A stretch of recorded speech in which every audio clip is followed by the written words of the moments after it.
Canal Escute Áudio Novel. Se inscreva. Novel Teoria Fanfic.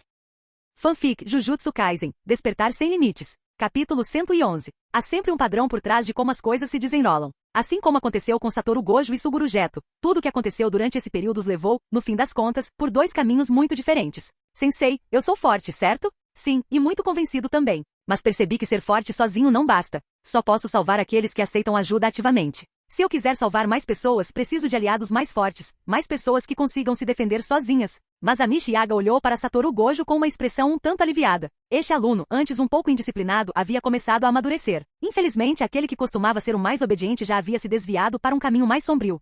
Grupo religioso Estrela, sala de conferências principal. Suguru Geto subiu ao pódio com uma vibrante túnica de monge, exalando solenidade. Segurando o microfone, ele se aproximou calmamente e ofereceu um sorriso sincero enquanto falava. De agora em diante, esta igreja é minha. Vocês todos seguirão minha liderança. Ah, e estamos mudando um pouco o nome. Vamos chamá-la de Igreja das Estrelas. O público abaixo ficou agitado, um coro de dissidência e desprezo se ergueu. Suguru Geto sorriu gentilmente e esperou pacientemente enquanto o barulho diminuía. Então, invocou um espírito amaldiçoado e apontou para alguém na multidão. O espírito desceu do alto e esmagou o alvo até transformá-lo em uma polpa. Pessoas comuns não conseguiam ver a maldição, mas viam a galinha que ela matava com o corpo mutilado. Os macacos ficaram apavorados. O silêncio caiu sobre a multidão. O sorriso de Geto se transformou em um sorriso frio e irônico. Se você quer viver, me obedeça. Escória. Não se importava com o nome dessa nova seita. Ele já a havia investigado, sua essência não era diferente da do grupo religioso da Estrela. Apenas mais um antro imundo que precisava ser purificado, de acordo com suas crenças. Ele não tinha intenção de mostrar misericórdia. A partir do momento em que ele definiu sua meta, ele começou a se mover. O luxuoso edifício foi colocado à venda e Suguru Geto rapidamente contatou o financiador. Sem gastar um único iene, assumiu o controle do antigo grupo religioso Estrela. No mundo das pessoas comuns, os ricos e poderosos podem não ter talento para feiticeiros e ser cegos às maldições, mas ainda assim sabem um pouco sobre o que se esconde sob a superfície. Alguns até abordavam feiticeiros para contratá-los em busca de proteção ou trabalhos obscuros. Um lado oferecia dinheiro, o outro poder. Era o suficiente para formar uma relação de trabalho. Mas feiticeiros eram raros e como tal comportamento era oficialmente proibido no mundo do Jujutsu, a demanda sempre superava a oferta. Contanto que um feiticeiro estivesse disposto, era fácil se conectar com esses indivíduos de elite. Do lado de fora da sala de conferências, Suminamoto segurava as mãos de duas meninas. Uma tinha cabelos pretos, usava um vestido preto e pele clara. A outra usava branco, tinha cabelos brancos e pele escura. Eles ficaram em silêncio ao lado de Suminamoto. As duas meninas costumavam ficar trancadas em um porão por causa do preconceito dos moradores. Cercadas de malícia e negatividade, elas despertaram suas técnicas amaldiçoadas ainda jovens. Quais são os nomes de vocês pequenos? Perguntou Suminamoto, usando o tom caloroso que os adultos costumam usar para criar afinidade rapidamente. Sou Nanako, disse a garota de cabelos brancos, um pouco mais espirituosa que a outra. Meu nome é Mimiko Azaba. A de cabelo preto parecia mais madura. Depois de obter uma compreensão básica, Suminamoto começou a praticar jogos simples com eles, do tipo que os feiticeiros usavam entre si. Jogar e pegar moedas com energia amaldiçoada para treinar o controle. Não havia nenhum significado mais profundo. Era só ficar esperando. Então eles encontraram algo para matar o tempo. Aos poucos, as duas meninas começaram a baixar a guarda e a conversar com ele por conta própria. Não era mais apenas por causa de Suguru Geto que elas se dispunham a abordá-lo. Assim que os três estavam se sentindo mais à vontade um com o outro, um homem de terno se aproximou. Se Toji Fushiguro ainda estivesse vivo, ele o teria reconhecido imediatamente, seu corretor da Dark Web, Shio Kong. Bem, vejam quem é. Shio Kong claramente reconheceu Suminamoto também. Afinal, ele havia investigado o homem que desempenhou um papel importante na morte de Toji Fushiguro. Contratos de alto nível na Dark Web geralmente envolviam feiticeiros. Quanto maior o risco, maior a recompensa. E Shio Kong só aceitava trabalhos de alto nível, então ele havia estudado seus alvos minuciosamente. Você tem muita coragem de aparecer na minha frente. Suminamoto sorriu facilmente sem intenção de fazer nada. Por que não? Não temos nenhum conflito de interesses. Eu não sou um cara legal, mas você não é exatamente um nobre cruzado, é? Somos mais ou menos o mesmo tipo de pessoas. A única diferença é que você é um feiticeiro e eu não. Ele riu baixinho. Suminamoto agachou-se para dizer algo às meninas, fazendo-as rir incontrolavelmente. Elas rapidamente cobriram a boca, preocupadas em incomodar os outros. Mas agora, elas não o temiam mais como no início. Vendo que Sun não respondeu, Shio Kong não se importou. Pegou um cigarro, mas após olhar para as meninas, não o acendeu. Não era por respeito aos jovens ou aos mais velhos. Era simplesmente porque Suguru Geto claramente valorizava essas duas garotas. Eles logo estariam trabalhando juntos, e não valia a pena deixar uma má impressão por algo assim. Ranger, a porta da sala de reuniões se abriu. Suguru Geto foi o primeiro a sair. Suminamoto se levantou, e os dois olharam para a garota parada entre eles. Os participantes da reunião passaram como se Sun nem estivesse ali, e na verdade, não conseguiam vê-lo. Alguns passaram direto pelo seu lugar antes de se dispersarem lentamente em direção à saída. Terminou a entrega? Perguntou Suminamoto. Suguru Geto limpou levemente a barra de suas vestes, como se algo sujo estivesse grudado nelas. É, Quem apareceu foram chefes de departamento, diretores executivos, presidentes e outros financiadores. Os bons? Vamos ajudar a resolver os problemas deles. Troca igualitária. Os ruins?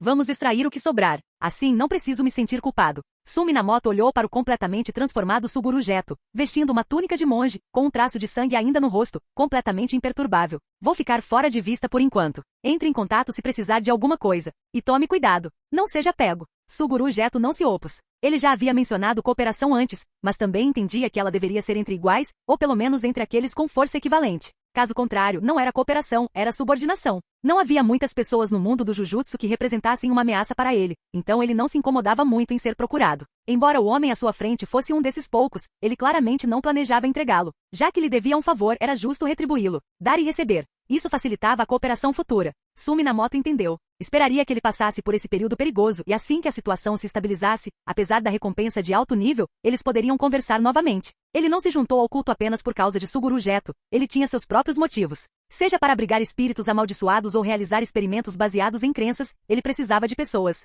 O culto estava estabelecido. Só faltava esperar que ele crescesse. Por enquanto, ele não tinha muito o que fazer. Deu um tapinha na cabeça das duas garotas. Então vou embora. Quando ele estava prestes a sair, Suguru Geto gritou de repente, estou prestes a ser promovido para a classe especial. Se tiver tempo, pode me ajudar com a avaliação? Sumi Minamoto olhou para trás e sorriu. Claro, como eu disse, é só entrar em contato se precisar de mim. De volta ao colégio de feitiçaria, a notícia da deserção de Suguru Geto já havia se espalhado. Ninguém em seu círculo íntimo conseguia acreditar. Infelizmente, embora Suguru Geto ainda estivesse no bate-papo do grupo, sua foto de perfil ficou cinza, e ele não respondeu a ninguém desde então. Capítulo 112. Após seu encontro com Suguru Geto, Sumi Minamoto retornou à sua rotina habitual. Todas as manhãs, ele despertava emoções negativas, extraía energia amaldiçoada delas e a usava para reabastecer uma nova fonte de energia amaldiçoada. À medida que a energia se acumulava gradualmente, as novas garrafas começaram a se assemelhar cada vez mais às originais. Sumi Minamoto ficou satisfeito. O crescimento de sua energia amaldiçoada era visível a olho nu e, sob sua percepção sensorial perfeita, parecia ainda mais distinto. Tanto que ele achou difícil se afastar. Ele já estava se preparando para desenvolver uma forma de maldição, apenas esperando que esse lote de fontes de energia amaldiçoada se fundisse completamente. Enquanto isso, ninguém mais viu Suguru Geto, apenas Sumi Minamoto. E naturalmente, ele não disse nada a ninguém. Todos no mundo do Jujutsu eram adultos. Seja qual for a sua escolha, você tinha que arcar com as consequências, fossem elas boas ou ruins. Ele nunca afirmou que estava absolutamente certo, então não estava disposto a assumir uma posição moral superior e julgar os outros ou suas escolhas. Ele também não se importou. Ainda havia tantas coisas fascinantes no mundo do Jujutsu esperando para serem exploradas e descobertas, ele não tinha tempo a perder com esse tipo de coisa. Satoru Gojo sentiu vagamente que Suguru Geto não queria vê-lo. Com o tempo parou de procurá-lo ativamente. Ele tinha a habilidade de encontrá-lo se realmente quisesse. Embora não entendesse o motivo, ele optou por respeitar a vontade do melhor amigo. Em vez de forçar qualquer coisa, voltou a se concentrar em seus próprios assuntos. Sempre haveria uma chance de nos encontrarmos novamente. Os dois compartilhavam um entendimento tácito. Na próxima vez que se encontrassem, seria para provar quem estava certo, ou melhor, para provar que não estavam errados. Todos os outros também pararam de pensar nisso. A vida voltou ao normal. 2 dias depois, o frustrante mês de setembro finalmente havia passado. O tempo estava esfriando e nos primeiros dias de outubro, a tão esperada reunião de intercâmbio estava prestes a começar. Sumi Minamoto foi mais uma vez chamado para uma reunião. Na reunião, alguém mencionou brevemente Suguru Geto. O mandado de prisão havia sido emitido e a recompensa aumentava lentamente, mas ninguém realmente esperava que o caso fosse resolvido. Todos entenderam a situação. Uma vez que a responsabilidade foi dividida, o assunto parou de chamar muita atenção. Não estava acontecendo com eles, então ninguém iria ficar de olho. Em vez disso, o tópico principal desta reunião, o evento anual de intercâmbio entre escolas irmãs, foi o que realmente despertou o interesse delas. Como um evento tradicional entre as escolas de Tóquio e Kyoto, o vencedor receberia maior apoio da sede do Jujutsu, incluindo, mas não se limitando a, auxílio financeiro e benefícios de status. Era algo que oferecia recompensas reais e tangíveis a todos na sala. Então, naturalmente, todos ficaram muito entusiasmados. Como vencedores do último evento, o encontro de intercâmbio deste ano ainda será realizado na Escola de Feitiçaria de Tóquio. Isso nos dá a vantagem de jogar em casa. Um dos homens mais velhos falou com entusiasmo crescente, e a atmosfera da sala acompanhou mesmo. Masamichi Yaga, entre em contato com a Escola de Jujutsu de Kyoto o mais breve possível para definir o local e o formato da competição. Certifique-se de que os alunos possam ensaiar com antecedência e estejam bem preparados. O ancião líder virou-se para Yaga. Além disso, a segurança durante o intercâmbio é fundamental. Queremos que a escola vizinha se sinta acolhida. Mostre a eles a hospitalidade e a presença da escola de feitiçaria. Espero que o encontro de intercâmbio seja realizado aqui novamente no ano que vem. Sumi Minamoto ouviu enquanto eles discutiam, desinteressado no tópico em si, mas interiormente ele assentiu. A ascensão de Masamichi Yaga ao poder começava a dar frutos. Ele havia assumido muitos dos principais assuntos da escola, e sua voz nas reuniões agora tinha muito mais peso. A maioria dos membros seniores já demonstrava aprovação tácita. Sem perceber, estavam começando a transferir grandes responsabilidades para as mãos de Yaga. Este foi o resultado do esforço coletivo de todos no último período. O próximo passo era usar a reunião de intercâmbio para conquistar o diretor de Kyoto. Uma vez garantido seu apoio, isso silenciaria os candidatos restantes e eliminaria quaisquer interrupções futuras. Sun Minamoto já havia mapeado isso em sua mente. Minamoto, você cuidaria da divisão dos campos de competição?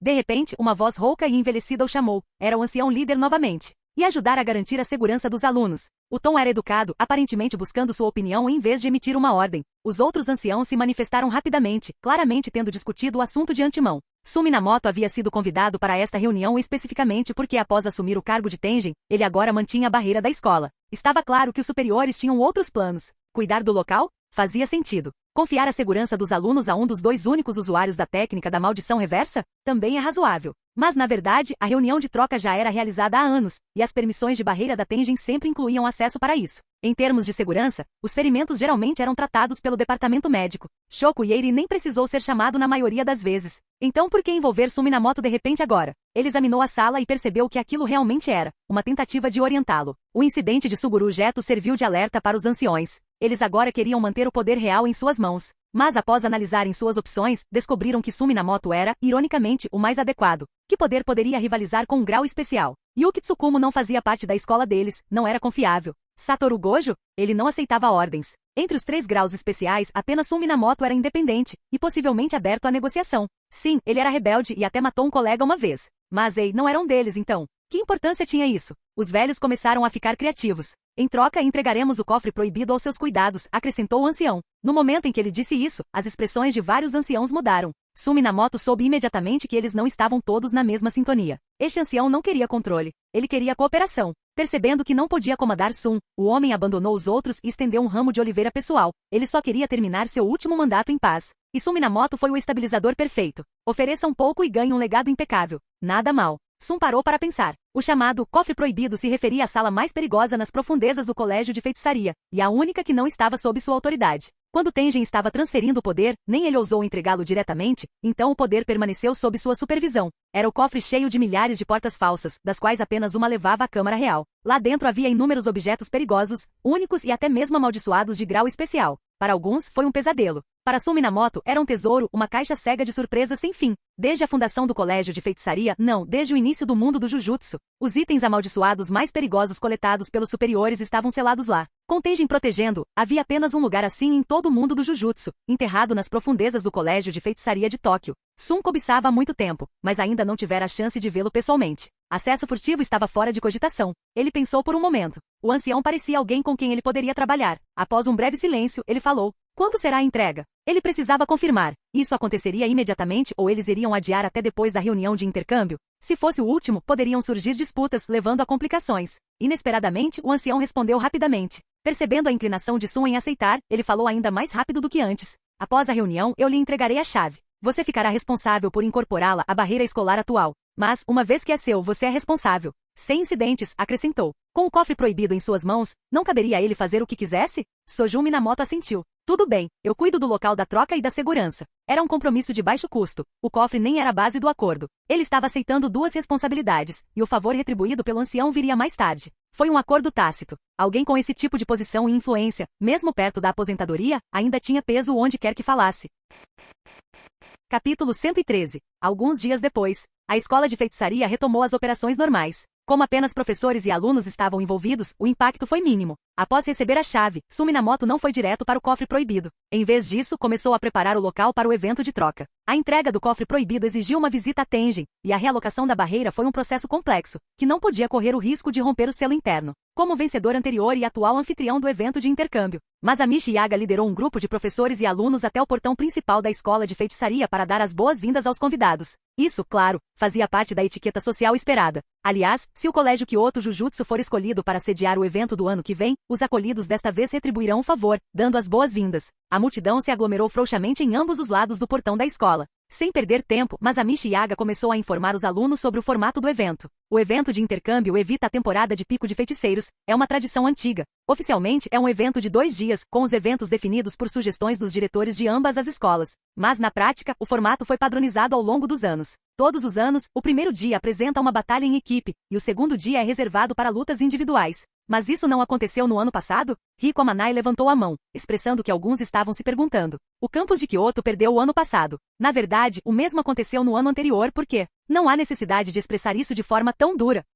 Uma voz idosa interrompeu a explicação de Yaga. As escolas passaram por uma fase de transição nos últimos anos. Simplesmente não víamos necessidade de uma troca. Todos se voltaram para a voz, era a delegação do campus de Kyoto. À frente, um velho. Suas sobrancelhas brancas caíam dos cantos dos olhos até as bochechas, lançando sombras profundas que obscureciam sua expressão. Sua barba branca chegava até o colarinho, e seu rosto era fortemente enrugado, fazendo-o parecer frágil e velho. No entanto, sua roupa era impressionante. Calças pretas com gancho caído, uma regata preta com letras em inglês espalhadas por toda a peça e o mais chamativo de tudo. Vários brincos ocupavam ambas as orelhas e um piercing no nariz se destacava em seu rosto. Seu paletó estava amarrado na cintura e um estojo de violão pendurado nas costas. Ele tinha uma presença marcante, como um velho estranho cujo senso de propriedade e música tinham saído dos trilhos. Ao lado dele estava Yuki Tsukumo, que levantou uma sobrancelha para o grupo. Atrás deles estavam 4 estudantes do campus de Kyoto, 2 meninos e 2 meninas, que iriam competir no evento de intercâmbio. Parece que os alunos de Kyoto estão bem fortes desta vez. Está confiante quanto às suas chances? Masamichi Yaga sorriu enquanto se dirigia ao velho.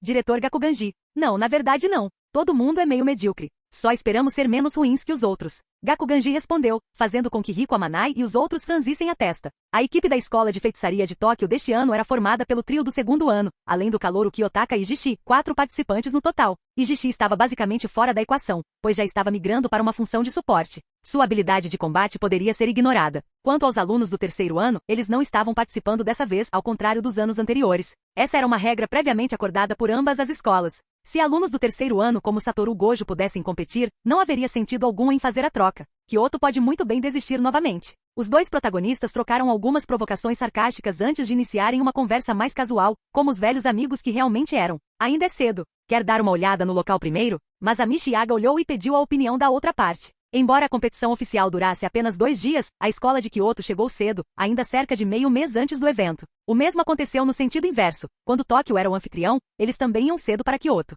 O evento de intercâmbio não foi apenas um campo de batalha para os alunos. Foi também uma oportunidade crucial para as 2 escolas de Jujutsu se encontrarem e discutirem assuntos importantes, revisando os principais incidentes do ano anterior e organizando planos para o próximo, a fim de evitar sobreposições ou conflitos entre as 2 escolas. Claro, você lidera o caminho. Yoshinobu Gakuganji não tinha objeções. Vencer a disputa era importante, não apenas pelo orgulho, mas pelas implicações mais profundas que ela trazia. Isso tornou necessário familiarizar-se com o local com antecedência e deixar que os alunos começassem a se adaptar cedo. Masamichi Yaga, Yoshinobu Gakuganji e Yuki Tsukumo caminhavam lado a lado na frente. Sem nenhum adulto vigiando-os, os alunos que vinham atrás já estavam se olhando ansiosos por ação. A troca ainda nem tinha começado e a tensão já estava no ar. Depois de caminhar um pouco, o grupo se aventurou mais para dentro da floresta, nos limites do campus. Este não é o lugar de sempre? Yoshinobu Gakuganji olhou para Masamichi Yaga, suas órbitas oculares vazias sombreadas pela escuridão. Masamichi Yaga sorriu e apontou para uma enorme árvore de ossos brancos à distância. A barreira foi substituída. O antigo local não tinha nada de especial, de qualquer forma. Nós o entregamos para o sangue novo. Ah? Você está falando daquele garoto? Aquela nota especial. Os 2 trocaram comentários enigmáticos. Depois de passar por um denso trecho de grama alta, a vista se abriu de repente. Ao longe, pântanos, lagos, desertos, penhascos, vales. Uma mistura de terrenos convergiu para o que originalmente era uma floresta ampla e plana. A paisagem tornou-se estranha e imprevisível. Um homem estava no centro do campo, de costas para eles. Enquanto todos os outros estavam atordoados com a paisagem sobrenatural, os olhos de Yuki Tsukumo brilharam. Ela se aproximou e cutucou o homem com o cotovelo. O que você está fazendo aqui? O homem era Sumi Minamoto. Ele já havia terminado de montar o local e estava esperando para surpreender os alunos. O que eles estavam vendo agora não era nem mesmo a forma final, a barreira ainda não havia se desdobrado completamente. Então Su não estava preocupado com a visita deles tão cedo. O que você está fazendo aqui? Yuki Tsukumo perguntou novamente. Ele não era professor nem aluno. A rigor, era o único forasteiro ali. Com a personalidade dele, era difícil imaginá-lo saindo da sua zona de conforto para se envolver dessa forma. Só estou dando cobertura para as crianças. Esses jovens não sabem quando se conter. Embora Sumi Minamoto parecesse um pouco desamparado, ele não se importava.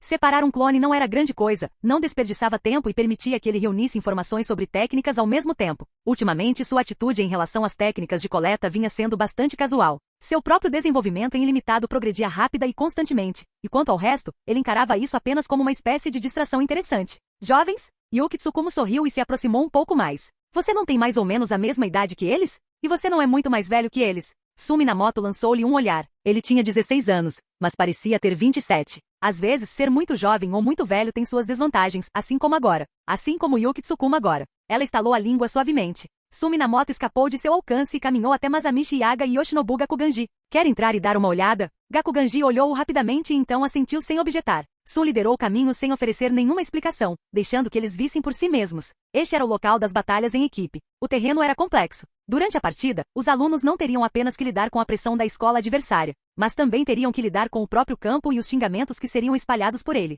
A área era vasta, mas confinada dentro de uma barreira, garantindo segurança absoluta. No mínimo, não haveria ameaças inesperadas. Uma tela translúcida surgiu diante dos olhos de Sumi Namoto. Mais de uma dúzia de bonecos abstratos apareceram nele, cada um com uma foto de perfil nítida no alto. Essas eram as pessoas presentes no momento. Esta era uma das funções da barreira, vigilância? Obtido por meio de uma combinação de técnicas de barreira e encantamentos amaldiçoados, era um método simples, porém poderoso. Se quisesse, Sun poderia ir um passo além e adicionar uma técnica de interrupção da percepção, permitindo-lhe projetar a cena inteira na mente das pessoas, como se estivesse passando um filme dentro de suas cabeças. E se ele fosse ainda mais longe, combinando isso com uma técnica de reescrita de sonhos, ele poderia dar a eles uma imersão sensorial completa, como se estivessem fisicamente lá. No momento, ele estava apenas executando um teste básico de animação na barreira. Assim que a partida começasse oficialmente, ele mudaria para uma transmissão ao vivo, algo que superaria em muito qualquer tecnologia de vigilância moderna. Depois que a barreira estivesse totalmente implantada, os professores poderiam monitorar tudo em tempo real de dentro das instalações. Se algo perigoso acontecesse, eles não precisariam pular, a barreira detectaria automaticamente e criaria uma pequena barreira protetora por conta própria.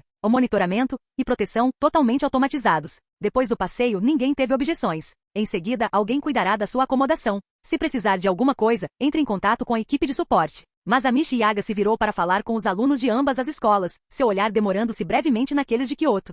E durante os períodos sem competição, duelos privados de técnica amaldiçoada são estritamente proibidos. Qualquer um que quebrar a regra será tratado como se tivesse perdido. Capítulo 114. A batalha individual final aconteceu no campo de treinamento número 5, uma área plana e aberta, sem instalações extras. Era um lugar onde a vitória dependia unicamente do domínio das técnicas amaldiçoadas. Sumi Namoto permaneceu nos degraus, sem pisar pessoalmente no campo. Ele apenas apontou com uma das mãos, sinalizando para que os alunos entrassem e experimentassem a experiência por conta própria. Ele permaneceu na borda com Masamichi Yaga, Yoshinobu Gakuganji e Yuki Tsukumo, sentados ou em pé nos degraus ao redor. Eles observavam os alunos em silêncio, com um ar de seriedade se apoderando deles. Era evidente que algo importante estava prestes a ser discutido, mas ninguém estava disposto a falar primeiro. Sumi Namoto permaneceu em silêncio porque Masamichi Yaga havia dito anteriormente que cuidaria da comunicação com Gakuganji. Então esperou que ele começasse. Os outros pareciam estar esperando também, e uma estranha tensão começou a se formar. Após uma longa pausa, Masamichi Yaga finalmente falou.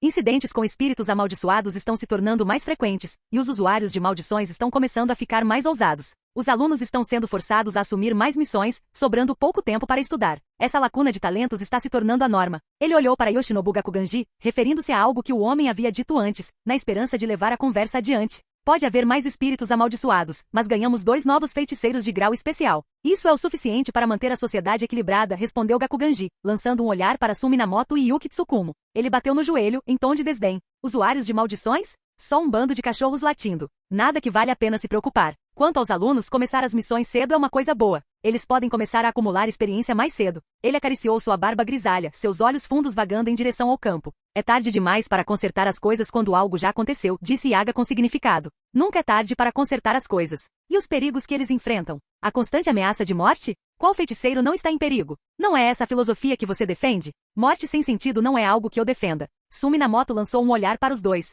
O que era aquilo? Algum tipo de jogo de enigmas? Queremos nomear Yaga-sensei como próximo diretor e fortalecer a cooperação entre os 2 campos do Colégio de Feitiçaria. Unificar todas as forças possíveis e trazer maior estabilidade ao mundo do Jujutsu. O que será preciso para você apoiar Yaga-sensei? Ele interrompeu o conflito ideológico entre os dois, um reformista, o outro tradicionalista. Eles nunca concordaram na abordagem, mas seus objetivos não eram conflitantes. Ambos queriam paz e estabilidade para o mundo do Jujutsu. Isso significava que havia espaço para cooperação. Sumi Namoto foi direto ao ponto, explicando claramente o motivo da reunião e perguntando o que a outra parte queria. Cartas na mesa, se conseguiriam trabalhar juntos, seria óbvio. Yoshinobu Gakuganji não hesitou nem um pouco. Eu apoio. Ele apontou para Masamichi Yaga. Esse cara queria falar comigo há muito tempo. Anos se passaram e ele nunca tocou no assunto. Agora que ele finalmente está se estabilizando na posição, ele vem até mim. Foi você quem o empurrou nos bastidores, não foi? Eu sabia que ele não era do tipo que agia primeiro. Suminamoto olhou para ele. Então é um sim. Sim, mas tem uma condição. Claro. Suminamoto já previa isso. Ele esperou para ouvir o pedido, apenas para Gakuganji dizer: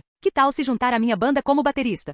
Gakuganji deu uma olhada rápida em Suminamoto, balançando a cabeça para si mesmo em satisfação. Boa aparência. Na verdade, mais do que boa. Com um pouco de prática séria e aliada às suas próprias habilidades apuradas, a combinação de velho e jovem seria um truque raro e eficaz. Quanto mais pensava nisso, mais animado ficava. Ele já conseguia imaginar uma banda bombando, sendo a atração principal do Nippon Budokan em 1 ano, na cúpula de Tóquio em 2. Não era mais apenas um sonho. Isso também é uma pequena retribuição por tê-lo recomendado para a promoção ao grau 1. O que você acha? Acrescentou. Após uma breve interação, ele percebeu que o homem era muito direto, alguém que acreditava na troca equivalente. Então, ele adoçou o acordo. A mudança repentina de assunto pegou Suminamoto desprevenido. Começar uma banda no mundo do Jujutsu? Era algo que ele nunca havia considerado. Ele ficou pensando. Não importava se ele sabia tocar música ou não. Para um feiticeiro como ele, aprender um instrumento seria fácil. Não era essa a questão. A verdadeira questão era: o que ele poderia ganhar com isso? Ele não tinha interesse nem motivação para coisas que não oferecessem valor real. Se ele fosse se comprometer, precisava de algo tangível em troca. Talvez ele pudesse estudar a técnica amaldiçoada do homem?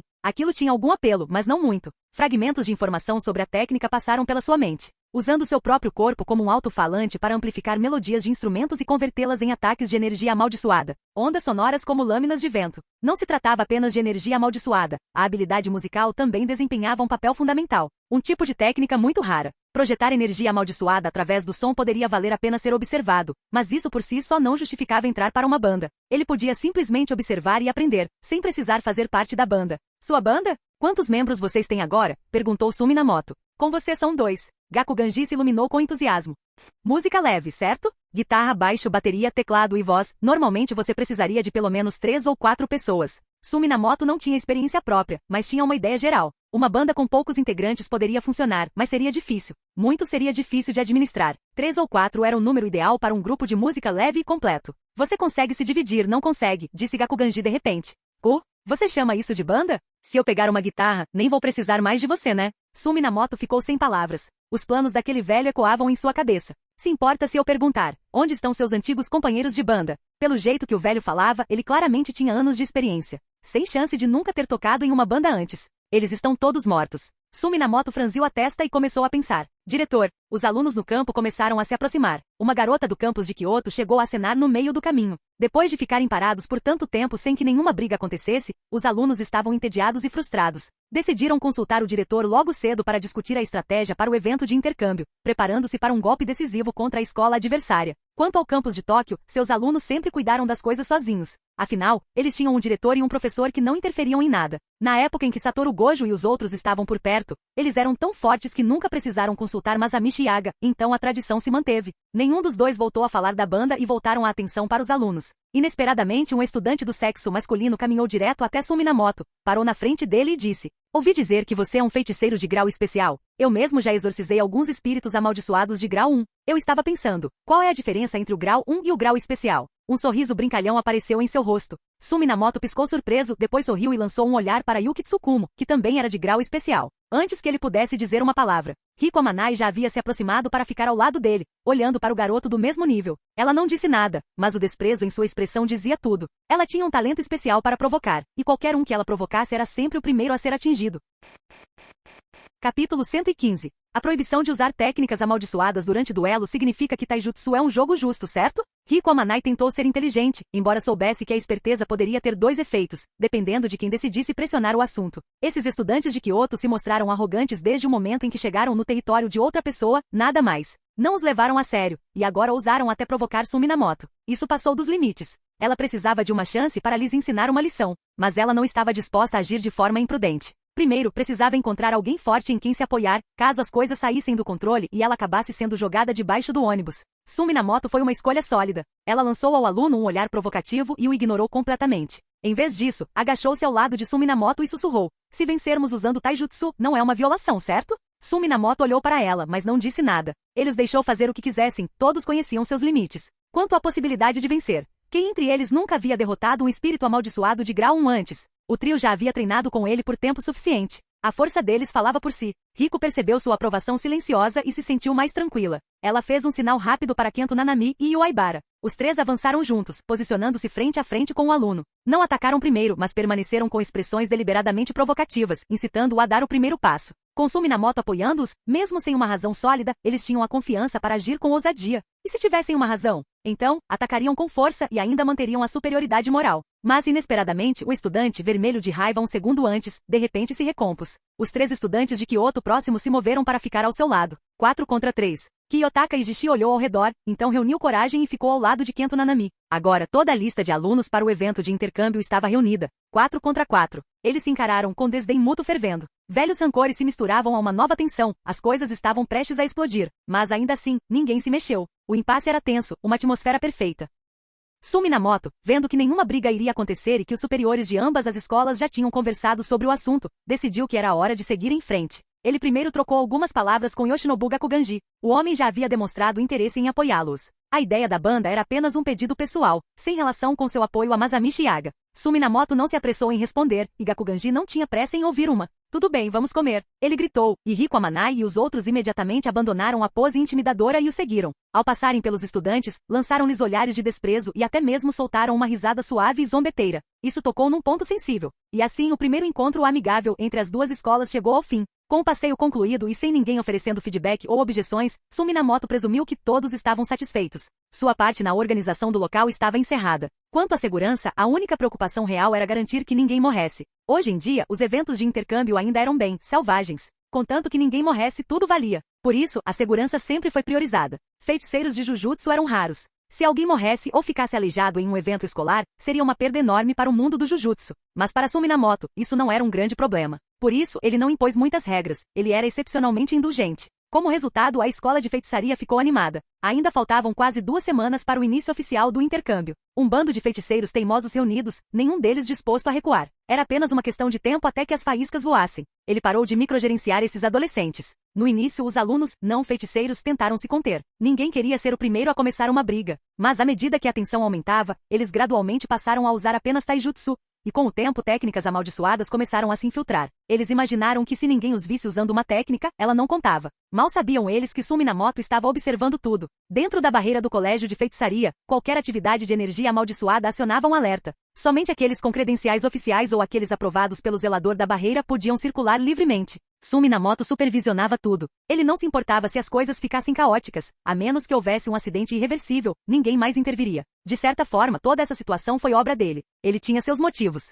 Melhor deixá-los extravasar agora do que deixar essa energia explodir de maneiras mais perigosas depois. E assim os dias passaram calmos na superfície, mas fervilhantes no fundo. Então, um dia no refeitório, a situação se intensificou novamente. Bem na frente dos professores, os alunos começaram a provocar uns aos outros. A princípio, ambos os lados se retraíram. Mas quando Rico Amanai conseguiu incitar o outro lado a atacar primeiro, ela se esquivou agilmente e assumiu uma posição previamente planejada e então, casualmente, pisou na sombra da oponente. Era o mesmo estudante que havia provocado Suminamoto da última vez. Rico Amanai o imobilizou por apenas 3 segundos. Mas esse cara não tinha defesas espirituais. A verdade é que a maioria dos feiticeiros no mundo do Jujutsu negligenciava suas defesas espirituais e não conseguia se proteger contra esse tipo de ataque com eficácia. O resultado, sem surpresa, foi que ele não se lembrava do que aconteceu durante aqueles 3 segundos. Quando recobrou a consciência, tudo o que sentiu foi uma dor latejante causada por alguns golpes na cabeça. Furioso, seu rosto ficou vermelho de raiva, e tudo o que ele conseguia fazer era ferver impotente. Rico Amanai ainda alimentava o fogo silenciosamente e no final, ele explodiu e usou sua técnica à vista de todos, lançando o refeitório inteiro no caos. Foi o suficiente para acabar com o apetite de todos. Suminamoto verificou o calendário da competição, faltavam apenas 2 dias. Se alguém se machucasse seriamente agora, talvez não se recuperasse a tempo. Ele decidiu intervir e encerrar tudo, selando a energia amaldiçoada de todos com um único movimento. Isso provocou silêncio imediato. O colégio de feitiçaria retornou à calma habitual. 2 dias depois, o evento de troca finalmente começou. Suminamoto regurgitou dezenas de orbes espirituais amaldiçoados não digeridos de seu estômago. A maioria era de grau 2, com alguns de grau 1 misturados. Os espíritos amaldiçoados retornaram às suas formas originais, aglomerando-se ao redor dele. Nenhum deles se moveu. Permaneceram perfeitamente imóveis, intimidados por uma presença vinda de cima na cadeia alimentar. Mesmo como orbes, eles mantinham sentidos. Ver sua espécie sendo digerida aos poucos era puro terror. Imobilizados, só lhes restava esperar enquanto a morte se aproximava. Felizmente, os espíritos mais fortes foram digeridos primeiro. Os que restaram eram insensatos ou quase irracionais. Caso contrário, já teriam perdido a razão há muito tempo. Mesmo assim, mesmo os que restavam eram dominados por um medo instintivo. Diante deste homem, ninguém ousava se mexer. Sumi-Namoto apontou o dedo, e os espíritos amaldiçoados avançaram em direção à arena de batalha em equipe. Ele liberou completamente a barreira. Uma parede invisível se espalhou, formando uma enorme cúpula esférica sobre o campo de batalha. No ápice, um olho dourado se abriu, como se tivesse surgido do nada na tela do vazio. Não estava totalmente aberto, apenas uma fenda estreita, fitando o campo com fria indiferença. Sumi-Namoto retornou à sala de vigilância. Todos já estavam reunidos. Ele fez um pequeno aceno para os alunos, focando especialmente em Rico Amanai e seu grupo. Vá vencer. Com isso, o evento de intercâmbio começou oficialmente.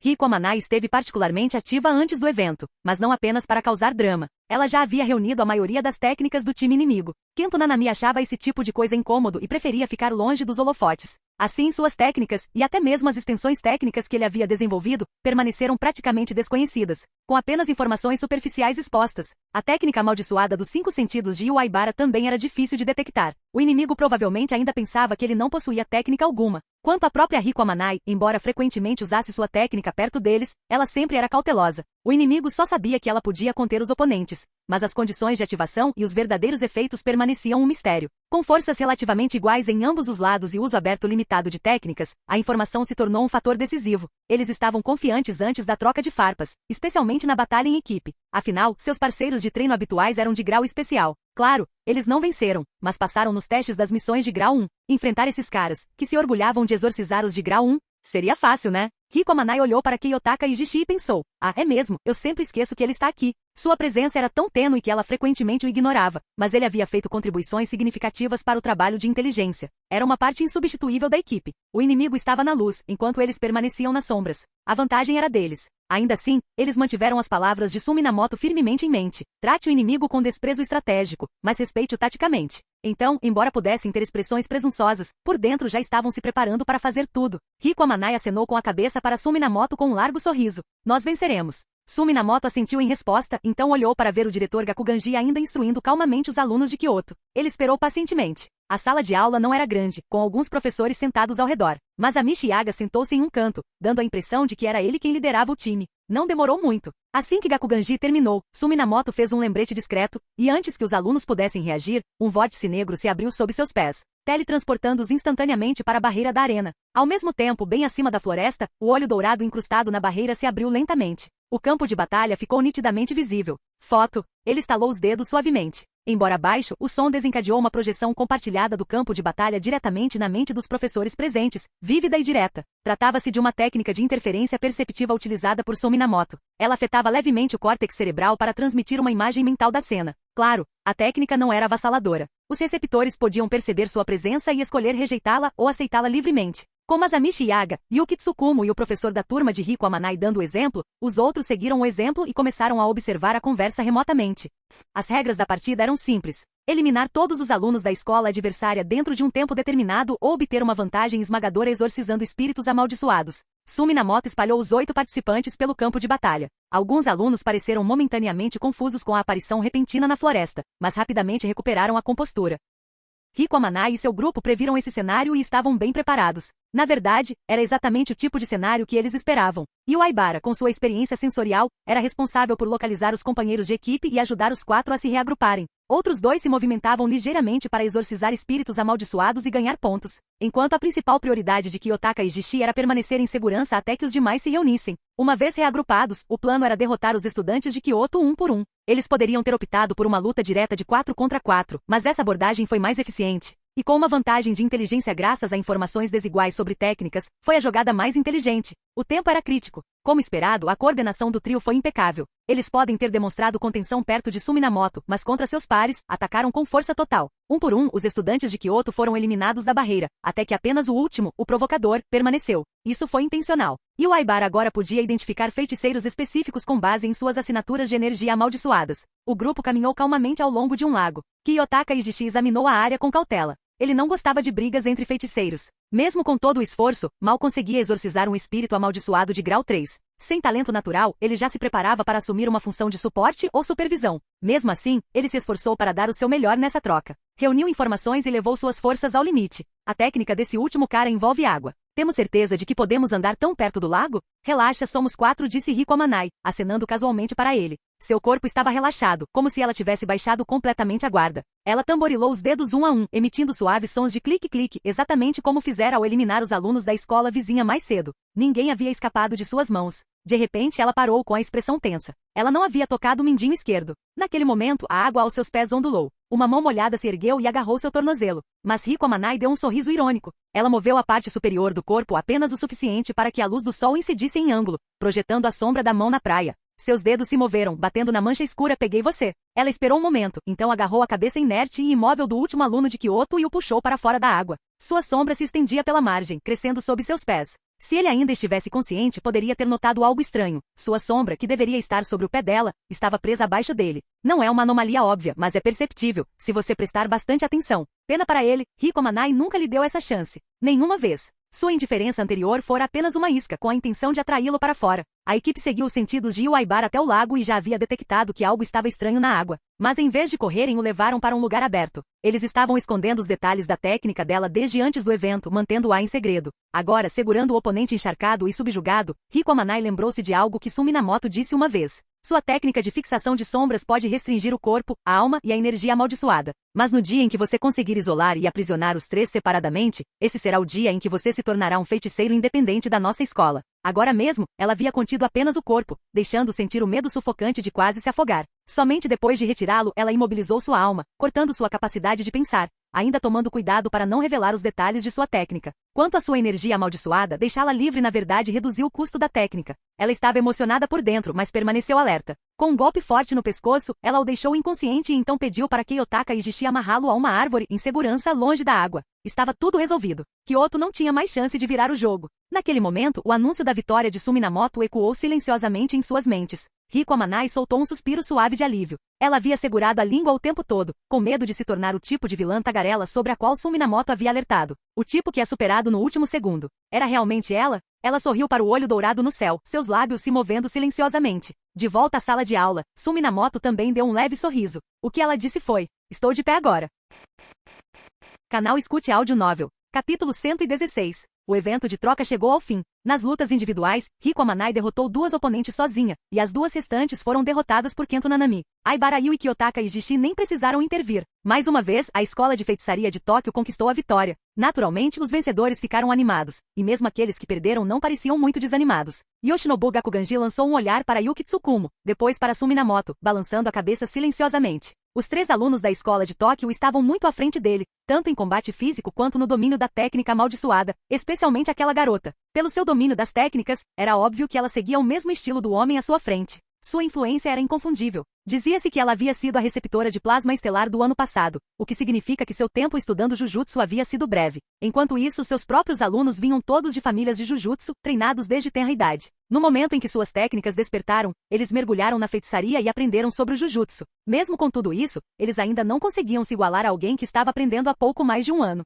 O maior motivo para isso foi Suminamoto. E então havia seu próprio grau especial. Yuki Tsukumo ficou ao lado de Suminamoto e o cutucou com o cotovelo. A troca acabou. Em breve estarei viajando para o exterior, disse ela, puxando uma espada quebrada coberta de espinhos. Aqui, isso é seu. Suminamoto baixou os olhos para a lâmina. A espada era negra como a Zeviche, esta era a terceira. Isso significava que ela o ajudara a reunir 3 espíritos amaldiçoados amarrados a espadas quebradas, todos de grau 1, totalizando 21. Obrigado. Se precisar de mim, entre em contato comigo através do Garuda, disse Sun. Enquanto o encantamento era pronunciado, ele conseguia sentir a localização de Garuda, independentemente da distância. Em parte graças à sua percepção aprimorada, e em parte devido ao voto de vinculação, ele conseguia ignorar o espaço entre eles e descer seu clone diretamente. Assim que seu clone se manifestasse através do Garuda, ele apareceria diante de Yuki Tsukumo. Os 2 poderiam se comunicar livremente, ou se ajudar, se necessário. Já que ela tinha sido tão eficiente, era justo retribuir o favor. Assim, ela não hesitaria em perguntar novamente na próxima vez. Yuki Tsukumo já esperava que ele dissesse isso. Ela sentiu em resposta.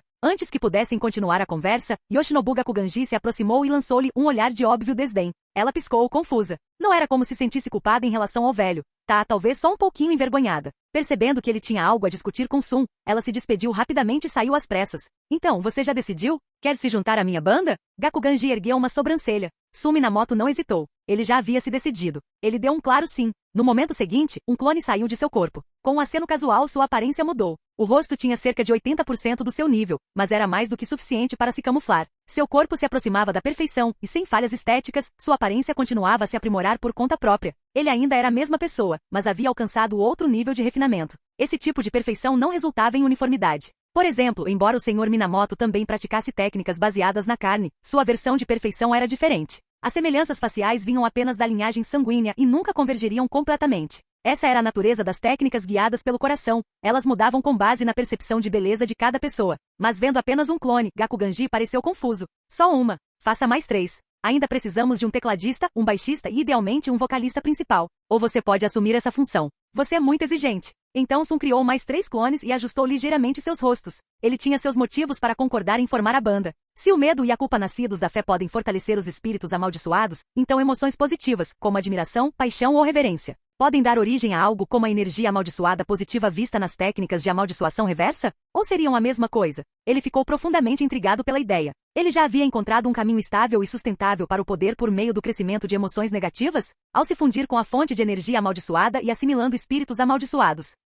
Cada vez que ele ultrapassava seus limites, seu poder aumentava. Ele não tinha certeza se esse crescimento continuaria indefinidamente, mas, por enquanto, ainda havia espaço para expansão. Se chegasse o dia em que o crescimento estagnasse, seria tarde demais para procurar alternativas. Mas ele não estava satisfeito em aproveitar apenas a energia negativa. Queria tentar obter energia positiva também, e então tentar fundi-las. Essa ideia vinha do fundo dele. O Yin sozinho não pode crescer, e o Yang sozinho não pode prosperar. Sem ambos, como poderia ser chamado de perfeição? Certa vez, ele considerou se passar por guru da Igreja das Estrelas. Mas agora isso parecia lento demais. Era o século XXI, quem ainda confiava em pregações tradicionais na era da internet para ganhar fé? Esse caminho era para trás. Qual é o nome da nossa banda? Ele perguntou de repente. Seu amor, respondeu Gakuganji.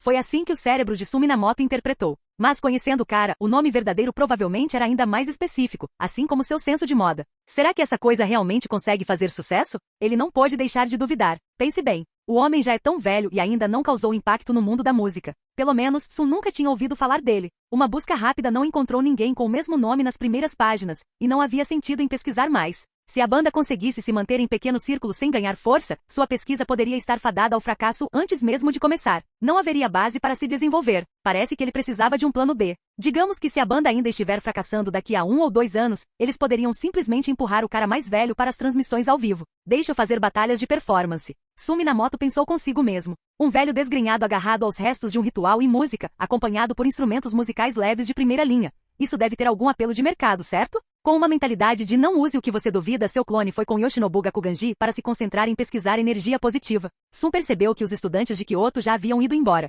Claramente, essa perda os atingiu duramente. Principalmente aquele cara convencido. Desde o primeiro dia de troca, ele percebeu o quão grande era a distância entre ele e Sun Minamoto. E isso era apenas um pequeno vislumbre da verdadeira força de Sun. Depois disso, ele continuou sendo alvo dos estudantes de Tóquio e perdeu 2 vezes para Riko Amanai. Lembrando de toda a besteira que disse antes, ele provavelmente não aguentou a vergonha e voltou para Kyoto com o rabo entre as pernas. Sun não se deteve no assunto. Não havia prestado atenção neles desde o início, nem se lembrava dos nomes deles. Com o evento de intercâmbio encerrado, algo muito mais interessante chamou sua atenção agora. O cofre proibido. Embora ele já tivesse a chave, ele ainda precisava entregá-la formalmente à pessoa responsável, alguém ligado aos superiores, e a Tengen também. Enquanto planejava seus próximos passos, ele foi cercado por um trio, com Riko Amanai tagarelando animadamente. Ele respondia com um sorriso de vez em quando.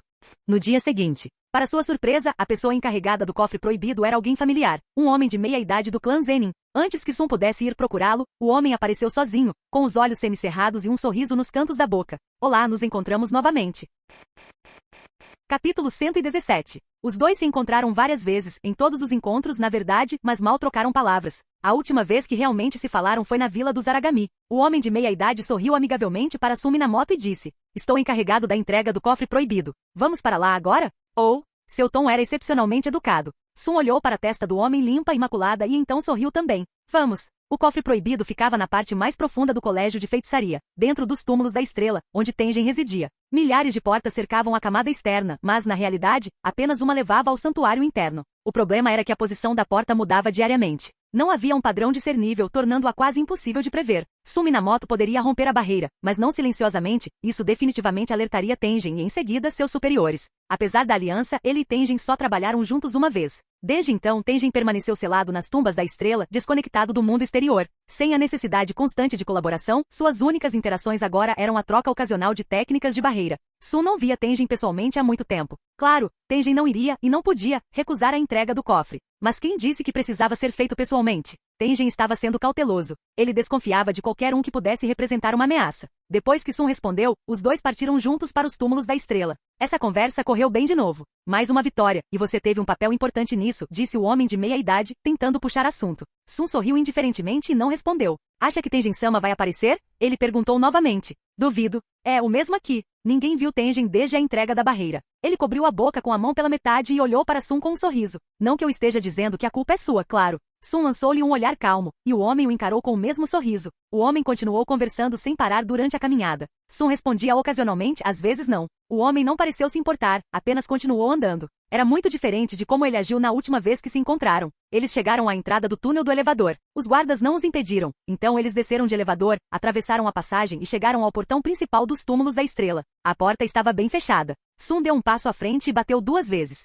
A sensação que o atingiu foi como roçar em um mundo de cabeça para baixo, denso, imóvel. As camadas de proteção de Tengen eram nada menos que herméticas. Ele olhou ao redor. Aos seus olhos, os traços das maldições eram claramente visíveis. A barreira ali havia sido completamente reconstruída. Levaria um bom tempo para quebrá-la. Nesse momento, uma voz ecoou em sua mente. Era a de Tengen, instruindo-o a estender a mão. Sun fez. Um objeto em forma de cubo, do tamanho de um cubo mágico, materializou-se na palma da sua mão. Era a outra metade da chave do cofre proibido, essencialmente a âncora embutida na própria barreira. Antes que ele pudesse dizer qualquer coisa, a voz de Tengen desapareceu, quase como se estivesse com medo de alguma coisa. Sun olhou para o homem de meia-idade, que por acaso também o observava não para o objeto em sua mão, mas para o próprio Sun. Você percebeu, não é? Ele curvou os lábios num sorriso. Você descobriu quem eu sou, não é? Sun Minamoto não respondeu de imediato. Olhou para a testa do homem ainda lisa e imaculada. Então, onde estava a linha de sutura? Ele sentiu algo estranho nele desde o momento em que entrou no colégio de feitiçaria e pisou na barreira. Seu corpo e alma não combinavam. A aura era estranha. Para os sentidos de Sun, esse tipo de anomalia era gritante, e ainda assim, com o tempo, ela começou a se acomodar, a se misturar. Na primeira vez que se encontraram na Vila Aragami, ele viu claramente que os núcleos externo e interno do homem estavam desalinhados.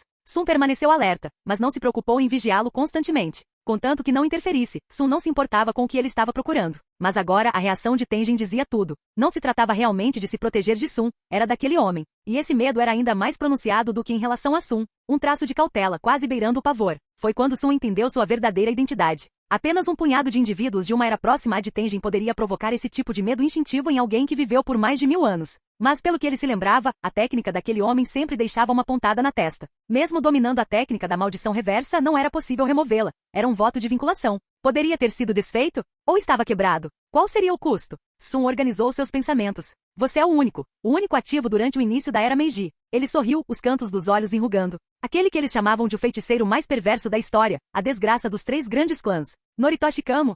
O homem de meia-idade olhou para ele por um momento e depois riu baixinho. Se você diz, então claro. Mas não estou aqui para discutir nomes. Estou aqui para propor uma colaboração. O espaço subterrâneo profundo permanecia silencioso, os portões dos túmulos do Palácio Estelar completamente imóveis. A única ligação com o mundo exterior residia na árvore divina. O caminho serpenteava para cima ao longo de seu tronco, através da superfície, e sua copa se estendia ainda mais alto, perfurando o céu. Que tipo de colaboração? Sun perguntou com genuína curiosidade. Ele realmente não desgostava desse cara. Era alguém que tinha vivido por tanto tempo que a vida tinha perdido sentido. Não havia propósito nem direção, restava apenas a curiosidade. Qualquer coisa que despertasse o mínimo de seu interesse, ele perseguia sem hesitar, ansioso para ver se era realmente tão fascinante quanto parecia.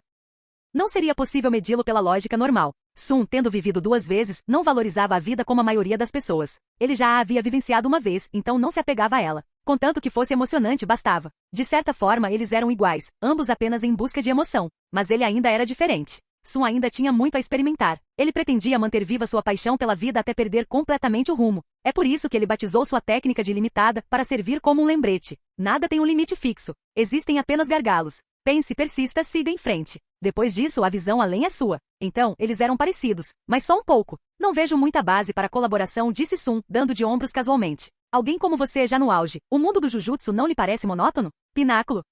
Sun riu baixinho. Eu ainda posso morrer, sabia? Invencível. Em um mundo como este, claro, ele era poderoso, mas não chegava nem perto de se sentir satisfeito. Na verdade, sentia que ainda não era o suficiente. Algumas pessoas despertaram e se tornaram monstros em poucos dias. Alguns tinham técnicas que poderiam anular todas as outras técnicas, sem explicação, sem justiça. Se eles se unissem contra ele enquanto ele não estivesse preparado, até ele poderia não sobreviver. O mundo do Jujutsu era pequeno demais. Estar no topo dele só o fazia parecer ainda mais estreito. Além disso, ainda havia algo lá em cima. Ele queria escapar daquele mundo e ver o que ele realmente era. Morte? Para pessoas como nós, é a última coisa a temer, não é? Quando não vimos algo, queremos ver com nossos próprios olhos. Quando achamos que algo pode ser interessante, queremos descobrir se realmente é. Não é esse o significado de estar vivo? A voz do homem ficou mais intensa, mais maníaca. O que estamos prestes a criar é algo sem precedentes, uma maldição nascida da malícia coletiva de toda a humanidade. Você não está curioso para saber como isso pode ser? Sua respiração pesada ecoava pela câmara vazia. Ele estava claramente se animando. Apenas humanidade? Sun perguntou em resposta.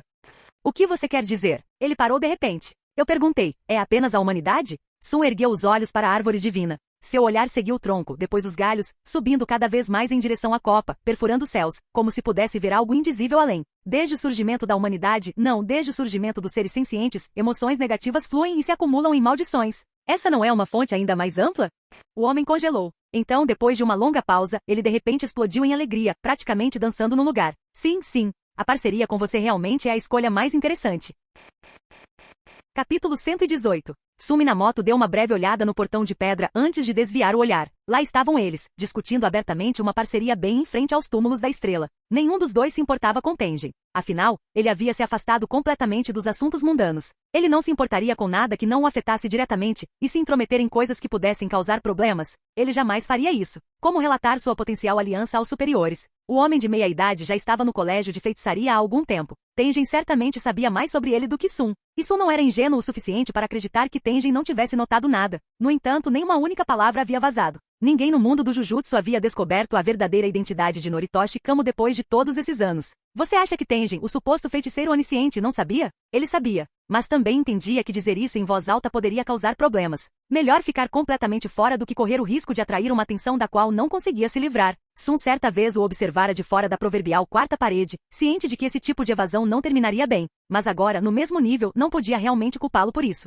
Se Sun era movido pela busca de poder, e o homem de meia-idade pela curiosidade, então Tengen estava simplesmente perseguindo o ato de existir. Ideais diferentes levam a escolhas diferentes, e a abordagem de Tengen era o reflexo perfeito de seu próprio desejo de continuar vivendo. Interessado em formar uma equipe, o homem de meia-idade perguntou novamente com os olhos em Sun. Se trabalharmos juntos, poderemos criar algo que abalará todo mundo do Jujutsu. Só de imaginar é quase o suficiente para me fazer chegar ao clímax. Ele dobrou os joelhos levemente, com as pernas pressionadas juntas, e deu uma pequena torção no corpo. Uma onda de desgosto percorreu Sun. Antes que ele pudesse responder, o homem saltou à frente, ansioso. Não precisa responder ainda. Deixe-me mostrar uma coisa primeiro. Ele estendeu a mão para Sun como se fosse agarrá-lo pelo braço, mas parou de repente, parecendo se lembrar de algo, e puxou a mão de volta. O brilho febril em seus olhos não desapareceu. É um recipiente perfeito que passei anos criando. Navio? Aquela única palavra dizia muito. Os pensamentos de Sun giravam. A entrega do cofre proibido já estava feita. Ele inicialmente esperava discutir técnicas de barreira com Tengen, mas isso estava claramente fora de cogitação. E depois dessa conversa com um homem de meia-idade, independentemente de eles colaborarem ou não,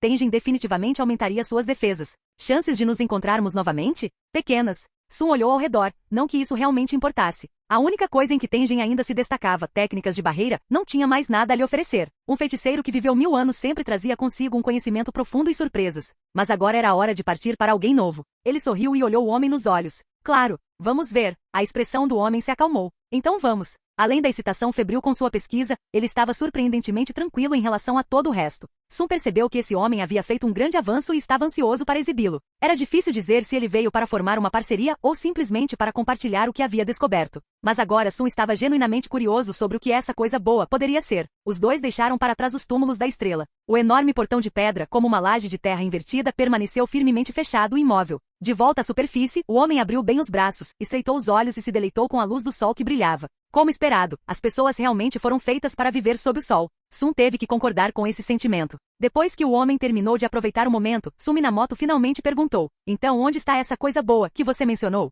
Sendai, disse o homem de meia-idade, cruzando os braços e olhando para cima. Sua cidade natal, não é? Sun ergueu uma sobrancelha e o encarou. Os olhos estelares não demonstraram reação ao dizer: então vamos lá. Não é exatamente cedo. Apresse-se e me mostre. Vamos ver se é tão interessante quanto você diz. Você não ficará decepcionado. O homem encontrou seu olhar por um instante antes de desviar o olhar rapidamente, sorrindo levemente. Então, virou-se e seguiu em frente sem dizer mais nada.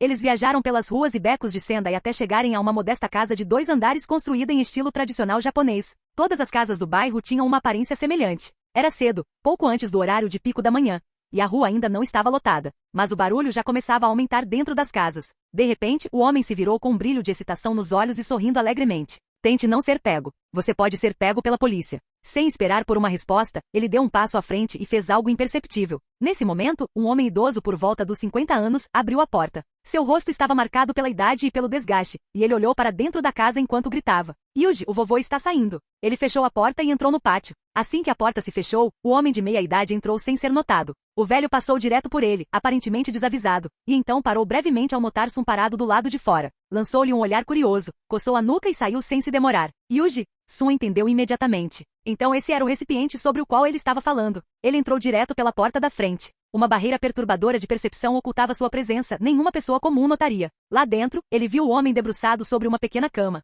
Um menino de cerca de 4 anos dormia nela. Sun se aproximou. Shi. O homem levou um dedo aos lábios, uma estranha ternura percorrendo seu rosto. Apontou para a criança adormecida. Este é meu filho. Sun não respondeu. Apenas encarou o garoto enquanto a luz dos olhos estelares cintilava fracamente. A energia amaldiçoada da criança não era diferente da de uma pessoa normal. Ele tinha pele clara, era rechonchudo e dormia profundamente. Fisicamente, era extremamente saudável. E isso foi tudo, por enquanto. Essa fruta ainda estava verde, ainda um pouco azeda. Então era isso que ele veio mostrar a ele? Assim que a decepção começou a se instalar, o homem pareceu perceber e disse suavemente: Ele é o receptáculo. Um receptáculo preparado para isso. Aquele? Sukuna. Seu tom mudou. Um estranho desconforto surgiu sob a superfície. O pai desta criança é a reencarnação do gêmeo de Sukuna.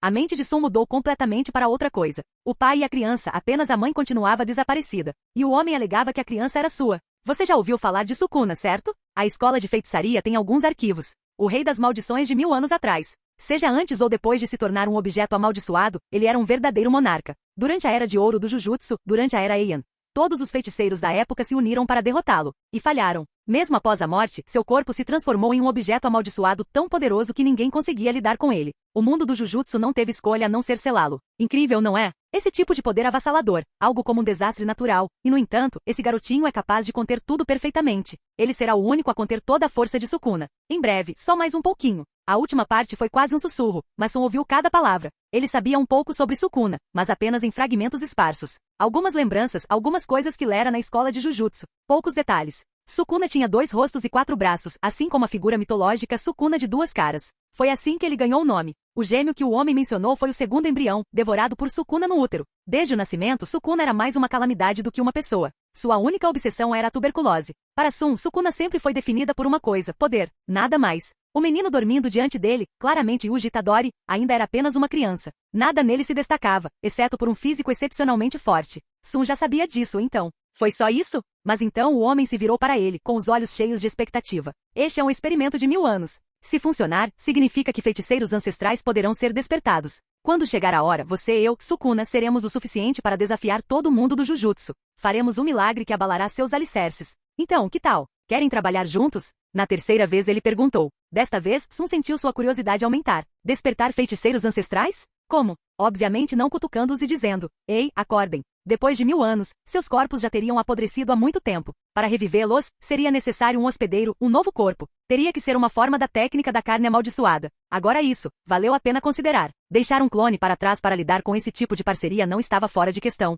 Os benefícios claramente superavam os riscos. Ele não estava preocupado com a possibilidade de a exposição atrapalhar seus planos. E certamente não estava preocupado com a traição. Eles estavam em pé de igualdade. Ou ambos eram jogadores, ou ambos eram peças, tudo dependia de como se jogava. O homem também demonstrava claramente confiança. Revelando parte do seu plano antes de qualquer acordo, ele não tinha medo de interferência. Sun se espreguiçou preguiçosamente, desviando o olhar do garoto e fixando-se nos olhos do homem. Kenjaku. Ele disse: Tudo bem. Kenjaku bateu palmas com um sorriso brilhante. Já que somos parceiros, para solidificar esse relacionamento, este corpo é seu. Ele deu uma olhada em si mesmo, referindo-se ao corpo do homem zenin de meia idade, e então acrescentou com ênfase deliberada: Este é especial. Contém a técnica das 10 sombras. Muito valioso. Capítulo 119. Dar o corpo a ele? A mente de Suminamoto se agitou, mas seu rosto não mostrou nenhum traço de reação. Ele não tinha certeza se Kenjaku havia analisado sua técnica, sua habilidade de assimilar e tornar suas as técnicas amaldiçoadas dos outros, ou se isso era apenas um teste. Mas de qualquer forma, Sun não se abalou. Se a outra parte ousava oferecer, ele ousava aceitar. Kenjaku sorriu e estendeu a mão direita para um aperto de mão. Sun olhou para ele, com os olhos pensativos, observando o quão casualmente ele era oferecido. Então ele também estendeu a mão. Kenjaku se inclinou levemente, empurrando a mão para frente para que suas pegadas se encontrassem mais rápido. O voto vinculativo foi selado. Um anel negro de luz brilhou nas costas da mão de Sun. Um raio vermelho passou primeiro, apagando metade da marca, e depois manchou a palma da mão de Kenjaku. Em ambas as mãos, apareceu meio sigilo circular, um vermelho, um preto.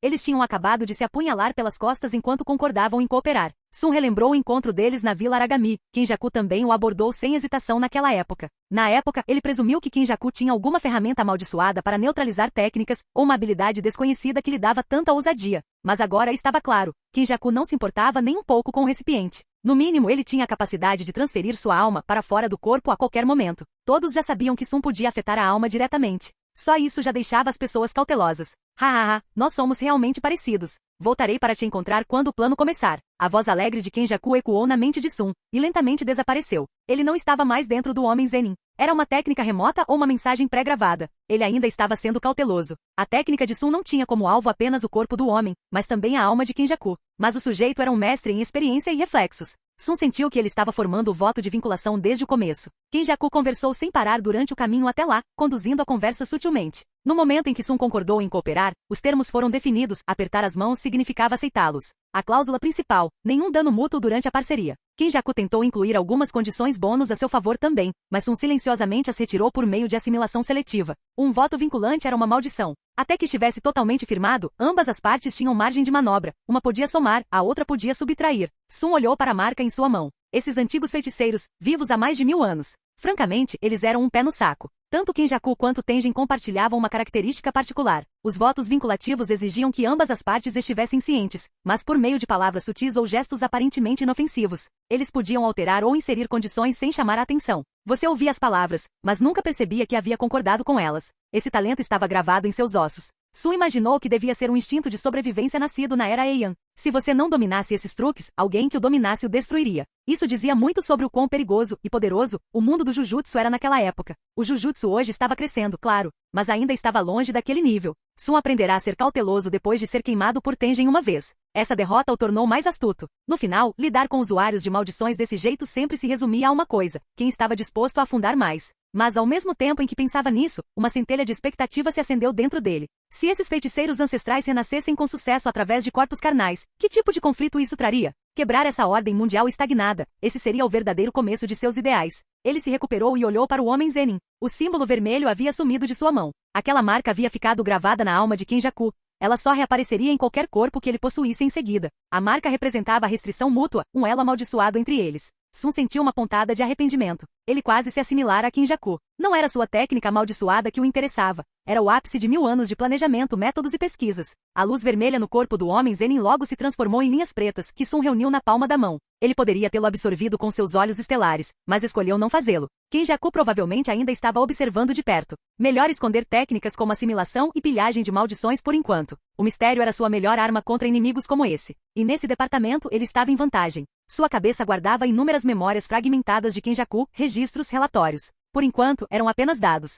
Mas quanto mais interagiam, mais precisos esses dados se tornavam. Kenjaku estava começando a intrigá-lo cada vez mais. Sun absorveu o corpo do homem Zenin em um vórtice negro e rodopiante. Ele entrou, e com mais um passo reapareceu no colégio de feitiçaria. Todo mundo já sabia da sua habilidade de saltar no espaço. Não adiantava esconder. Enquanto voltava para os dormitórios, ele começou a refletir sobre o que havia conquistado com aquele encontro com Kenjaku. A técnica do homem era proibida. Transplantar seu cérebro para novos hospedeiros. Isso lhe permitiu manter sua própria técnica enquanto adquiria as habilidades e memórias dos corpos que assumia. Quanto mais ele pensava nisso, mais incrível parecia. Kenjaku tinha apenas um cérebro, mas ainda conseguia usar a técnica amaldiçoada original.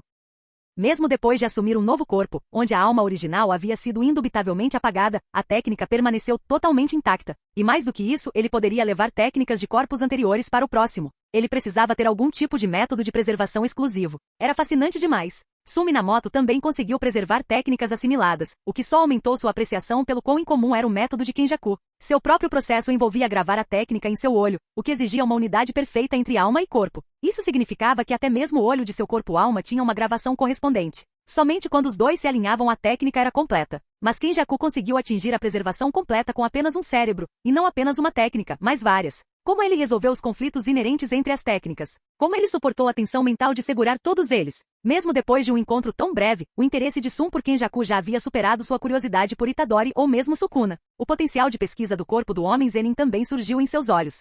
De volta ao seu dormitório, Sun libertou o corpo do homem Zenin e o restaurou ao seu estado original. Ele permaneceu em silêncio diante dele. Tendo assimilado completamente, Sun pôde perceber sua condição com total clareza. O cérebro se foi, exatamente como Kenjaku havia dito. Mas a técnica permaneceu. Sun examinou-a atentamente. A fonte de energia amaldiçoada estava intacta. Quanto à alma, ainda havia fragmentos, pedaços que correspondiam diretamente a partes da técnica, completamente fundidos com as áreas correspondentes do corpo. Como esperado, uma técnica não poderia existir sem alma e carne. Ele agora conseguia compreender o método de preservação de Kenjaku.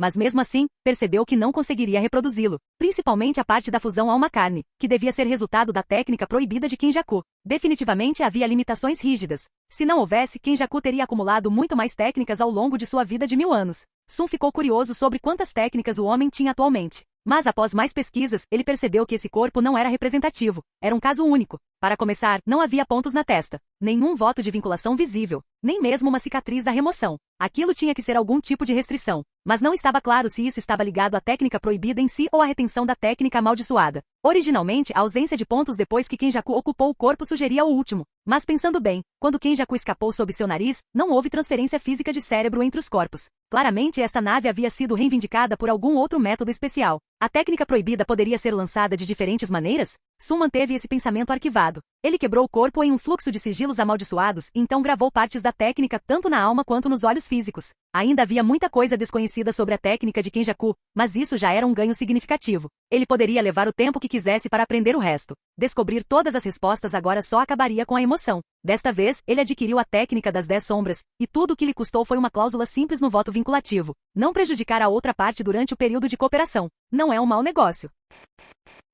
Capítulo 120. Sun Minamoto assimilou completamente o homem de meia-idade do clã Zenin, gravando a técnica herdada em seu olho. Ao mesmo tempo, uma estrela se iluminou no céu noturno de seu domínio mental, brilhando com luz radiante. Exatamente como Kenjaku havia afirmado, era de fato a técnica das 10 sombras. Sun não acreditara em suas palavras, mas agora tinha certeza. Ele achou a técnica fascinante. Com a assimilação completa, o conhecimento da técnica das 10 sombras surgiu naturalmente em sua mente e junto com ele, os Shikigami que o homem Zenin havia subjugado anteriormente foram silenciosamente transferidos para seu controle. Sun não os convocou imediatamente. Em vez disso, ele liberou um clone, que rasgou um vórtice negro e atravessou o espaço, chegando sob a árvore de ossos pálidos. De lá, seguiu para o domínio do santuário. Ele pretendia observar a sombra Shikigami aqui. Dentro do domínio, ele começou a organizar as memórias relacionadas em sua mente. A técnica das 10 sombras usava sombras como meio de invocar Shikigami com várias habilidades, desde que tivessem sido subjugadas com antecedência. Não parecia nada especial à primeira vista, mas Sun ficou profundamente intrigado pelos 10 Shikigami por trás disso. Sentado em um trono de pedra ladeado por espinhos e espadas quebradas, ele começou a se sintonizar com a técnica recém-adquirida.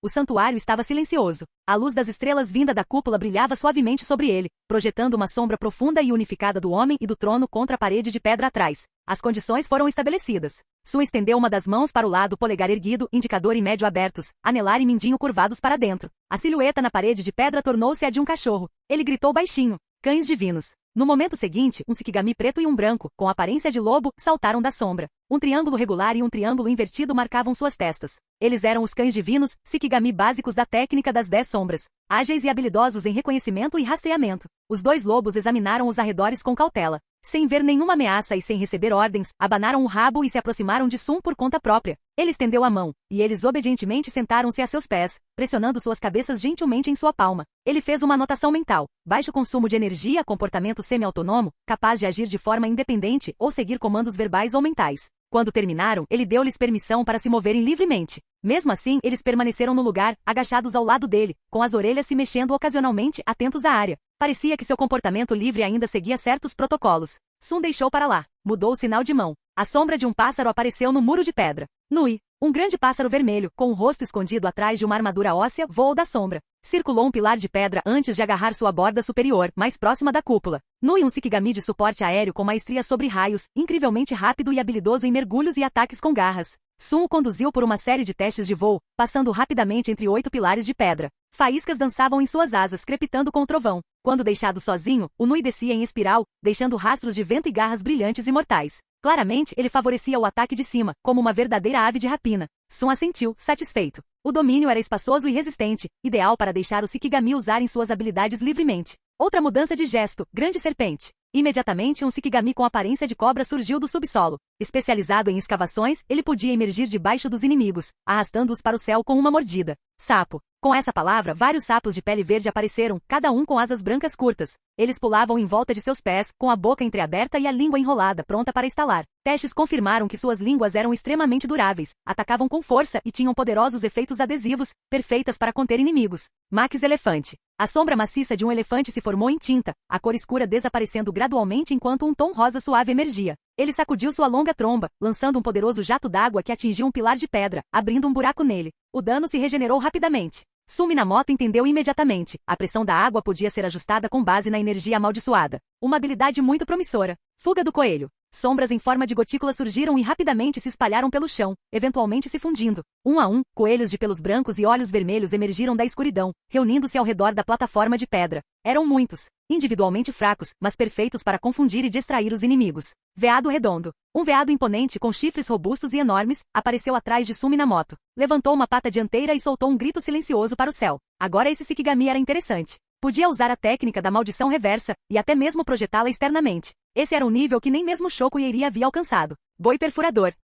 Um boi preto e de pelo longo estava firme no chão, com sua crina desgrenhada quase cobrindo seus olhos e dois chifres afiados projetando-se para a frente. Seu método de ataque era simples, avançar em linha reta. Quanto mais longe, mais devastador o impacto. Sun Minamoto o fez avançar pelo domínio. Quando estava se aproximando do fim do santuário, ele apareceu de repente na frente dele e estendeu a mão em direção aos seus chifres. Quando a mão encontrou o chifre, o chão sob seus pés se estilhaçou e ele afundou levemente. A força do impacto foi imensa e com a afiação dos chifres, quase perfurou sua palma. E isso com uma carga relativamente curta. A potência podia aumentar significativamente com o aumento da distância. Satisfeito, Sun Minamoto assentiu para si mesmo. O boi perfurante tinha um potencial enorme, usado corretamente poderia ser devastador. Com isso todos os Shikigami foram convocados. O santuário agora parecia um curral de gado. Os numerosos Shikigami animais, alguns em pé, outros deitados ou voando, permaneciam em silêncio, mantendo o espaço estranhamente calmo. Havia apenas 8 tipos. Se o homem de meia-idade ainda tivesse alguma consciência, ver isso provavelmente faria seus olhos saltarem das órbitas. Teoricamente, um usuário da técnica das 10 sombras poderia invocar múltiplos Shikigami de uma só vez.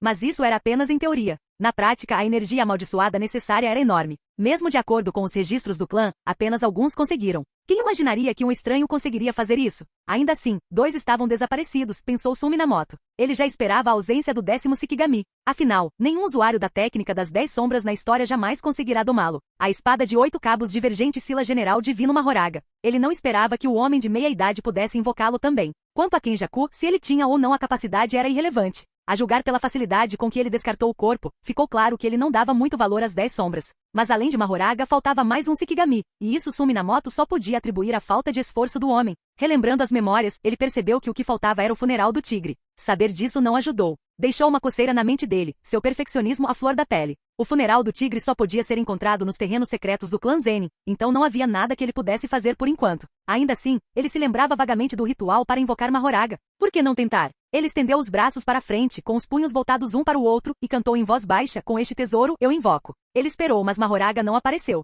Exatamente como ele pensou, falhou. Sun Minamoto abaixou os braços. O ritual estava incompleto, faltavam alguns passos importantes. Ele não havia encontrado esses detalhes nas memórias do homem de meia-idade. Ele não teve escolha a não ser deixar isso de lado por enquanto. Ainda assim, seu interesse por essa técnica não se limitava a Mahoraga. Havia também a livre combinação entre Shikigami, e a herança de técnicas e força após a destruição de um Shikigami. Cada usuário da técnica das 10 sombras possuía exatamente 10 Shikigami. Uma vez completamente destruído, um deles desaparecia, mas sua técnica e força seriam passadas para outro. A herança não era aditiva. Ela se multiplicava exponencialmente. Ele se lembrou de como o cão divino negro herdou o poder do cão divino branco destruído e se tornou o cão divino. Totalidade. Um Shikigami antes relegado a papéis menores havia ganhado a força para ferir uma maldição de grau especial. Se todos os 9 fossem fundidos. Sun Minamoto sentiu uma pontada de excitação. Os Shikigami, em seu estado atual, só podiam desempenhar funções básicas para ele. Mas Sun Minamoto já era completo. Individualmente, os Shikigami das sombras dispersos não tinham o poder necessário para serem realmente úteis. Unir suas forças em uma só entidade fazia muito mais sentido.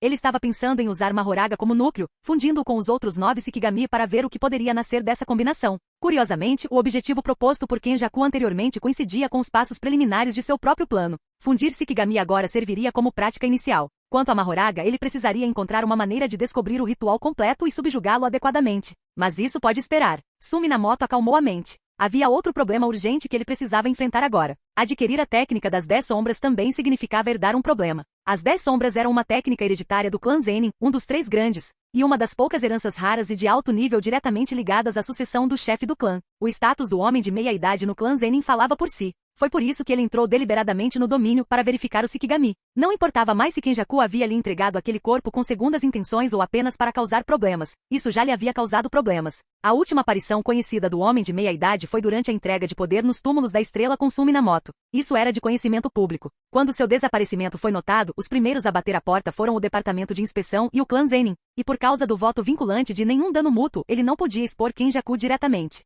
As coisas estavam fadadas a ficar complicadas. Quando ele matou um oficial de alta patente antes, eles não faziam parte do mesmo escalão, e o outro grupo havia começado a briga. Ele foi capaz de atribuir isso à inexperiência com uma nova técnica. Mas agora que estava nos escalões superiores, ações imprudentes não eram mais uma opção. Ele não era do tipo que saía em fúria ou agia como um fanático maníaco por Jujutsu. Além disso, as responsabilidades que ele tinha eram significativas. Envolviam toda a escola de Jujutsu de Tóquio e agora, com o cofre proibido sob seu controle, os superiores não estavam apenas observando de cima. Se ele fizesse algo fora do protocolo, eles tinham medidas para lidar com ele. E quando chegasse a hora, as pessoas ao seu redor também seriam arrastadas para baixo. Suminamoto não queria que isso acontecesse. Ele não queria que seus esforços até então fossem em vão. Então, ser imprudente não era uma opção. Ele mantinha um bom relacionamento com alunos e professores do colégio de feitiçaria e se esforçava para promover Masamichi Yaga, mas não fazia tudo isso por impulso. Alguns na escola eram próximos dele, mas para ser franco, ele tinha seus próprios objetivos. Não pretendia prejudicar ninguém, mas tinha uma agenda. Ele não acreditava que relacionamentos verdadeiramente altruístas fossem o ideal. Na verdade, ele acreditava que ter motivos era a norma. Com isso em mente, ele buscaria resultados vantajosos para todos sempre que possível. Para ser honesto, ele realmente não concordava com os métodos de Suguru Geto ou Kenjaku.